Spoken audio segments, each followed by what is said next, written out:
Well, look, on Business Now, we've long followed the fortunes of Australia Post and its franchisees, around 2,900 small business owners who operate licensed post offices around the country. The problems for many of these licensed post office operators is that in time, the mail business and revenues, well, they're dying. And the work involved in holding and delivering parcels, that's growing. The post office, especially in rural and regional Australia, they're forced to do more, and that includes banking with the the bank at post service. Well, today, as part of a deal to extend the reach of the Post Bank, the government agreed to a deal to keep more regional bank branches alive. Have a listen.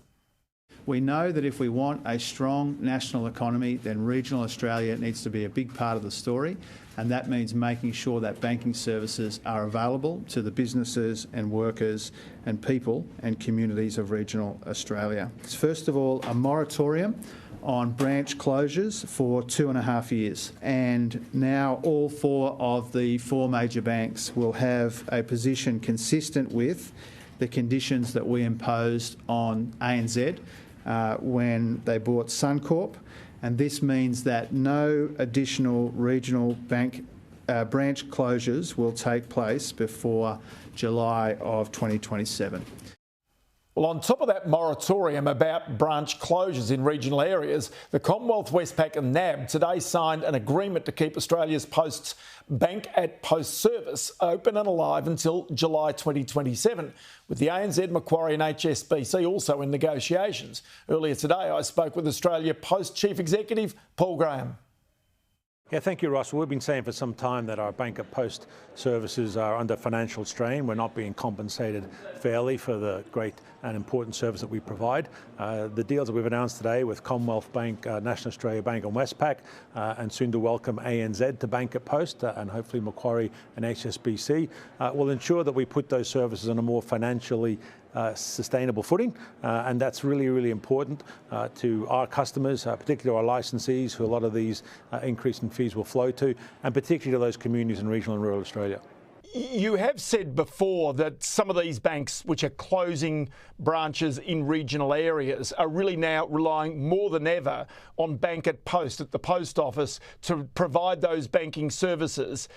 Is it really now that the post office rather is becoming the bank of last resort? Well, that is in a lot of communities. There's over 1,000 communities where we are the only financial service provider, and I think as the Treasurer said in his statement this morning, the banks since 2017 have closed almost 37% of all their branches, so that has been a significant impact to these communities. That's why we're glad today to be able to announce this new deal to allow more sustainable services going forward and to have that period of time to work with the banks on the longer term future of regional banking. So just take me through the ANZ. Why is it not a signatory, an immediate signatory to this deal? Because it has been known, of course, that they have not participated in bank at post in the past. Yes, no, that's correct, and I'm very confident that we will get the ANZ across the line. They've indicated this morning that they are, by all means, focused on joining Bank at Post. We are in the final throes of negotiating that, but I remain very hopeful that they will join, and as you say, that will then have the big 4 banks all participate in Bank at Post, and we look forward to welcoming Macquarie and HSBC. That will then mean we've got over 80 financial institutions that we provide these essential and important services to on an ongoing basis. You and I have also talked about the viability of the postal service going forward, and of course that is diminishing. Do these deals with banks also take some of the financial pressure off the Australia Post business itself? Yeah, good question, Ross. And as we've been saying for some time, our business is changing dramatically. We're seeing the growth of e-commerce in our parcel business. We're seeing the ongoing decline in mail. We're also seeing the ongoing decline in over-the-counter services, be that bill pay or other things that we do. Obviously, every dollar helps support the infrastructure that we have and we need to continue investing in, and particularly when the fact that the increase in fees will flow through to the licensees. So it's a good interim measure to allow us to remain focused on supplying those services, but as I say, it's the first step, and what we see is working with the government and banks on a longer term solution around regional banking, not just banking services, but obviously the provision of cash and all the things that go with that. And given the fact that many of those post offices in regional areas are effectively franchises of Australia Post, those small business operators who run those post offices, is it important for them financially to remain viable? It is indeed.